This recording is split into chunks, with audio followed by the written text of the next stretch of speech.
On March 21st, 2025, you probably saw the headlines. Everyone did right. It was all over the news. The thing that started it all was a big fire at an electrical substation. Okay. In Hayes, which is just west of Heathrow. And this wasn't just, a small fire. This was a major fire that led to a power outage that hit the airport directly. Oh, wow. And the timing is really important here. This all started late on Thursday night, March 20th, around 11:20 p.m. local time. So if you had travel plans, that late night timing meant you were in for a very long day. So Europe's busiest airport just shuts down completely. That's hard to even imagine. It's pretty crazy, and it wasn't a short closure either. Heathrow was basically out of commission until the very end of Friday, March 21st, 23:59 GMT to be exact. That's a full 18 hours with no flights coming in or going out. And to give you an idea how huge this was, we're talking over 300 and 350 flights affected potentially up to 291,000 passengers who were supposed to travel through Heathrow that day. So eventually flights had to start up again. How did that even begin? It was a gradual restart starting late Friday evening after that long outage. And the first flight to land at Heathrow after everything went down was actually a British Airways jet coming from Gatwick. Okay. A short flight, but a really important sign that the airport was starting to work again. That landed around 7:28 p.m. GMT. So on Friday, there were still very few flights. The focus was on getting some of the long-haul departures back in the air later in the evening. Like, there were 8 British Airways flights to places like Riyadh and Cape Town that managed to take off after 7:00 p.m. GMT. It's those long trips where a disruption like this has the biggest impact. Heathrow does have backup power systems, but they're not designed to handle a full airport like that for so long. So while Heathrow was aiming for a full recovery, airlines like British Airways were trying to keep expectations realistic. Their CEO, Sean Doyle, is basically saying, look, the fallout from a shutdown like this doesn't just vanish overnight. They've been hit hard, over 100,000 of their passengers.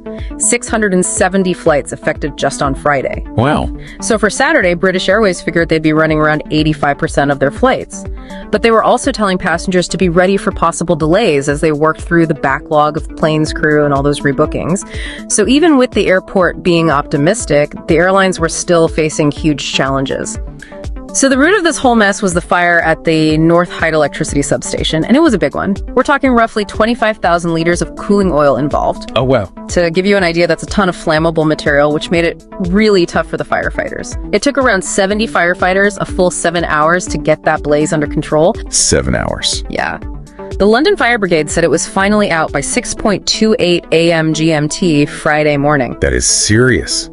The focus now is on the substation's electrical equipment to figure out exactly what started the fire. So it seems like a technical problem then. But the impact wasn't just at the airport, right? No, not at all. The power outage was much wider. Thousands of homes in the area lost power too, and about 150 people living near the substation had to be evacuated just in case National Grid, which runs the UK's electricity network, got to work on a temporary fix to get power back to parts of Heathrow and to those local homes by Friday afternoon. So what was the government's response to all of this?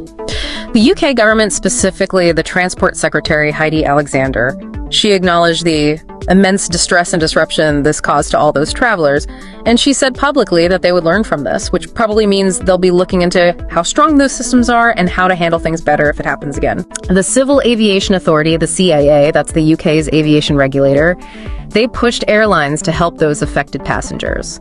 Under UK law, that usually means things like meals, drinks, and a place to stay if your flight is delayed or canceled. Passengers might not get any extra money on top of that basic care. The act of God clause. What's the latest from Heathrow? As of 01:17 a.m. GMT, Saturday, March 22nd, Heathrow has started running some flights again, and they're still saying they want to get back to their full schedule later today. But the most important thing is if you're traveling or know someone who's sprung before, check directly with your airline for updates. So while Heathrow thinks they'll be back to their usual pace, the ripple effects on air travel around the world could take a few days to fully sort themselves out. We saw how a fire at one seemingly small part of the system, an electrical substation, could bring a major international airport to a standstill. We talked about the massive task of getting everything running again and the fact that complex systems can be fragile. And we can't forget about the human impact, hundreds of thousands of people dealing with travel nightmares. Thanks for listening to The Deep Dive. Yeah, thanks for joining us. Until next time. See ya!